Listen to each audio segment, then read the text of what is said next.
Hi అండి, welcome to our channel Pavani సకల. ఇదైతే వరలక్ష్మీదేవి వ్రతం రోజు.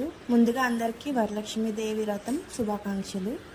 నేను చేసుకున్న పూజా విధానం అయితే వీడియో తీశాను. నేను చేసిన ప్రసాదాలు పొద్దున్న 4 గంటలు లేచి నేను అన్నీ రెడీ చేసుకున్నాను. దేవి దగ్గర పూజ అంతా కంప్లీట్ అయిన తర్వాత నేను వీడియో అనేది తీసాను అన్నమాట. నేను తర్వాత మా ఫ్రెండ్ని పిలవడానికి వాళ్ళ ఇంటికి వెళ్ళి తాంబూలం తీసుకుని వచ్చాను. తను కూడా మా ఇంటికి వచ్చింది. హాయ్ చెప్పరా, హాయ్ చెప్పమంటే నవ్వుతుంది ఫ్రెండ్స్. తను వచ్చిన తర్వాత ఇంకా ఇద్దరం కలిసి పక్కన ఆంటీ వాళ్ళ తాంబూలం తీసుకోవడానికి రమ్మన్నారు. ఇద్దరం వెళ్ళి మాట్లాడుకుంటూ వెళ్తున్నాం అన్నమాట, నవ్వుకుంటూ. మీ కనుక వీడియో లైక్ చేయండి.